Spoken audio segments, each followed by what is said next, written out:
Imyitwarire y'umuntu umaze kuba mukuru igirwamo uruhare runini cyane n'uko ababyeyi be bamwitwayeho kuva agisamwa. Uyu munsi tuje kwibukiranya ku myitwarire n'imigenzereze ababyeyi bagakwiriye gukora, cyane cyane ababyeyi b'abagabo, bityo abana babo bakazagira imyitwarire myiza mu gihe bamaze kuvuka ndetse no mu mikurire yabo. Ramba kandi ugire amahoro wowe ukurikiranye Lioness 250, Lioness 25. Ndongera ndagarutse kuri wa mwanya wacu, kuri wa mwanya twihaye wo kujya twibukiranya ku mitekerereze, ku myumvire, ku myitwarire ndetse no ku mikorere yacu ya buri munsi. Ibyo dukwiriye gukora, ibyo dukwiriye gukosora n'ibyo dukwiriye kunonosora kugira ngo dukomeze gutwara neza ubuzima bwacu. Reka mbanze ngushimire wowe wakoze subscribe, ngushimire cyane nawe ugenda ugira uruhare urwo ari rwo rwose mu kwibukiranya kwacu. Imana ikomeze ikumpere umugisha. Nk'uko twatangiye tubivuga, uyu munsi tuje kwibukiranya ku myitwarire y'umubyeyi, cyane cyane umubyeyi w'umugabo akwiriye kugira mu gihe umwana agisamwa, bityo bigategura ahazaza h'umwana we ndetse akazagira imyitwarire myiza mu gihe kizaza. Mbere y'uko umwana avuka, uko umugabo yitwara ataragira abana bigaragaza uwo azaba ari we n'aba yaragize abana. Igitabo cyitwa Do Fathers Matter cyaravuze kiti umugabo wita kuwo bashakanye atwite, ni ukuvuga wa mugabo wita ku mugore we akamuherekeza nko mu gihe yagiye gushaka ibyo bazakenera mu gihe cyo kubyara, akamuherekeza cya gihe ajya nko kwa muganga kwipimisha. Murabizi ko nko mu Rwanda babwira abagabo guherekeza abagore babo mu gihe cyo kwipimisha. Biriya bifasha umugabo ndetse n'umwana kugira ngo uwo mwana azavukane wa mutima mwiza yumvanye se ndetse azanabikurane. Birafasha cyane, babwira umugabo ko akwiriye no kujya yumva nk'uko umutima w'umwana utera mu gihe bagiye kwa muganga, nawe agategaho ugutwi kuri biriya byuma kugira ngo yumve uko umutima w'umwana utera. Uwo mugabo azakomeza kwita cyane ku mugore we ndetse no ku mwana we nyuma yo kuvuka. Iyo yagize urwo ruhare mu gihe umwana bakimutwite, n'iyo amaze kuvuka akomeza kumwitaho muri ubwo buryo, kandi nabyo bikomeza gufasha wa mwana nyuma yo kuvuka. Nyuma y'uko umwana avutse, babwira umubyeyi w'umugabo ko ashobora gukomeza kuba inshuti ya wa mwana mu kumuterura cyangwa se no mu gukina, akajya amukinisha. Ntibibe iby'umugore gusa, kugira ngo uwo mwana nawe akomeze kumva urukundo rwa se. Babwira umubyeyi w'umugabo ko gukomeza kwita kuri uwo mwana, gufata umwanya wo kwita kuri uwo mwana, aribyo bizakomeza kubongerera urukundo hagati yabo. Ibintu umubyeyi w'umugabo akorera umwana bigira uruhare rukomeye mu gutuma akura neza. Ubushuti agirana n'umwana we bugaragaza ko uwo mwana abona ko se ari uw'agaciro cyane. Umubyeyi w'umugabo aba akwiriye guca bugufi, agakina n'umwana ndetse bakajya batera n'urwenya. Bakomeza kandi batubwira ko umubyeyi adakwiriye kujya aremereza ibintu imbere y'umwana. Baravuga bati wowe mubyeyi jya wibuka ko ari wowe ugomba gufata iya mbere mu kwigisha umwana wawe icyo urukundo ari cyo. Uko uwo mwana agenda akura, ubushakashatsi bwagaragaje ko abana bafitanye ubushuti na ba papa babo batsinda neza ku ishuri, ntibakunda kugira ibibazo bikomeye birebana n'ibyiyumvo. Ikindi kandi nanone, abana babonye urukundo rwa base ntago bakunze kwishora mu biyobyabwenge ndetse n'urugomo. Niyo mpamvu rero umubyeyi w'umugabo akwiriye kujya afata igihe gihagije akagirana ubushuti n'umwana we. Ese ubundi buriya kuki kuba umubyeyi w'umugabo ari inshingano yihariye? Kuva kera abantu babonaga ko abagabo bafite inshingano yo kwita ku byo umuryango ukeneye, nko kuwurinda mu buryo bw'umubiri, ni ukuvuga gukoresha imbaraga bakamenya umutekano w'umuryango wabo, mu gihe abagore bo bafatwaga nk'abashobora kwita cyane ku byo abagize umuryango bakeneye mu buryo bw'ibyiyumvo. Abagore nibo bafatwaga nk'aho ari bo bakwiriye kwerekana urukundo mu rugo, naho abagabo bo bakerekana nk'aho ari bo bantu bafite imbaraga mu rugo kuko baba bashobora kurinda umuryango wabo.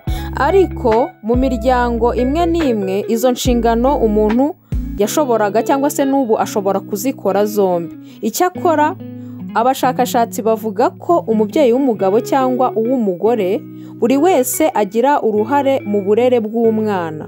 Umushakashatsi mu byerekeranye n'umuryango witwa Judith Wallerstein yavuze ko ibyamubayeho ku giti cye birebana n'iyi ngingo. Yaranditse ati, igihe umukobwa wanjye w'imyaka 12 yagongwaga n'imodoka, yifuzaga ko papa we ari we umuterura akamushyira muri ambulance akamujyana kwa muganga, kubera ko yari yizeye ko ari we wamwitaho ndetse wanamuterura akagenda mu maboko meza. Ageze kwa muganga yifuzaga ko mwicara iruhande, ubwo n'uwo mubyeyi we w'umugore ari we Judith. Umunsi wose wakawumara amuhumuriza. Ibi ni ibyavuzwe n'uriya mushakashatsi kandi bikaba ari ibintu byabaye mu buzima bwe. Bigaragaze ko umwana uwo ari we wese buriya aba akeneye uruhare rw'umubyeyi ku buzima bwe, bityo bikamufasha kumva akunzwe ndetse anatekanye. Umugabo ashobora gutuma abagize umuryango bumva batuje kandi bafite umutekano, ariko ibyo bishobora kugora umugore kubigeraho. Nanone umubyeyi w'umugore atuma abagize umuryango bumva bakunzwe kandi bitaweho. Icyakora bombi bakorera hamwe nk'ikipe kugira ngo buzuze bya bindi umuryango uba ukeneye, cyangwa se buzuze na bya bindi umwana aba akeneye mu buzima bwe.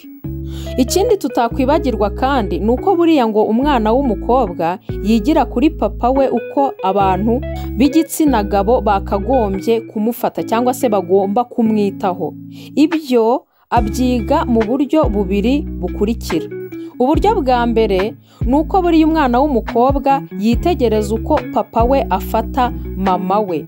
Iyo papa akunda mama kandi akamwubaha, bifasha cyane umwana wabo w'umukobwa kwiga imico myiza izamufasha mu buzima bw'ejo hazaza igihe azaba nawe amaze kuba umugore. Uburyo bwa kabiri umwana w'umukobwa yiga ni uko yitegereza uko se amufata. Iyo umugabo yubaha umukobwa we, aba amwigisha kwiyubaha. Biramwigisha kuko abandi bagabo baba bagomba kumwubaha. Buriya bizaba bibi cyane, bizaba n'ikinyuranyo iyo umubyeyi w'umugabo ahora anenga umukobwa we, bituma yitakariza icyizere, bikaba byatuma ashakisha abandi bagabo bamwemera ndetse banamwubaha, kandi abo bagabo baba bashobora kumugirira nabi ndetse no kumwangiriza aho kugira ngo bamufashe. Umukobwa ukundwa na papa we kandi akaba amushyigikira, biragora kandi ntago bizapfa kubaho ko azakururwa n'abagabo abo ari bo bose. Bizasaba wa mugabo ufite imico nk'iya se, imico iranga umugabo mwiza, ari we uzamukurura ndetse ari nawe azabasha kwisangaho. Si abakobwa gusa kandi buriya imico ya ba papa wabo ifasha gusa, n'abahungu nabo imico yabo irabafasha cyane, kuko uko umugabo yita ku mugore we nibyo bizatuma n'uwo muhungu we yita kuwo azashaka.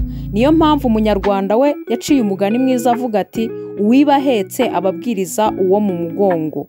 Reka noneho turebe ibintu byafasha umugabo uwo ari we wese kuba umubyeyi mwiza. Tugiye kureba ibintu bitatu byagufasha. Icya mbere, umugabo aba akwiriye kwitoza kuba umubyeyi mbere y'uko umwana avuka. Uko umugabo yitwara imbere y'umugore we igihe atwite, byerekana ishusho y'umubyeyi azaba we nyuma y'uko umwana amaze kuvuka. Niba yita kuri nyina mu gihe atwite, bimwe twavuze byo kumuherekeza mu gihe amukeneye aho agiye hose, bizatuma anaba umubyeyi mwiza nyuma y'uko umwana avutse.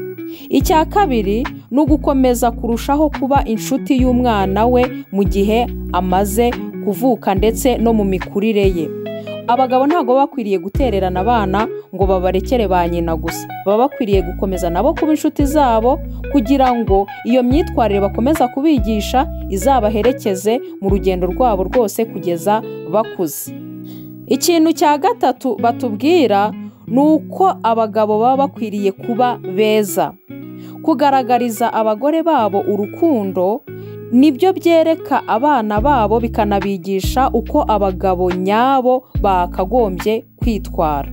Babyeyi rero ni ahanyu ho kugira ngo muhe abana banyu imico myiza kuko ari mwebwe bayikuraho imyinshi. Uko mubarera niko bazakura kandi abo mubatoza kuba bo nibo bazabaho. Abana nabo baba bakwiriye gukunda ababyeyi babo bakabibabwira ndetse bakanabibagaragariza mu bikorwa mu gihe baba bakiriho, kuko hari igihe kigera wa mubyeyi ntube ukimufite. Gusa byose bizahera mu itangiriro, umubyeyi niwe uzagira uruhare rw'uko umwana we azabaho, n'urwo rukundo azamugaragariza nuko nawe azaba yaruhawe. Wakoze cyane kunkurikira. Niba wumva hari icyo wungutse usangize abandi bitwibukiranyijeho uyu munsi. Ikindi uduhe komenti utubwire icyo twakibukiranyaho, kandi niba ari ubwa mbere ugeze aha ngaha ntusige udakoze subscribe. Nkwibutsa ko subscribe ikorwa rimwe, iyo wongeye gukandaho uba uvuyeho, kandi ntiwibagirwe no gukanda kuri like. Tuzasubira ubutaha rero. Ciao, bye.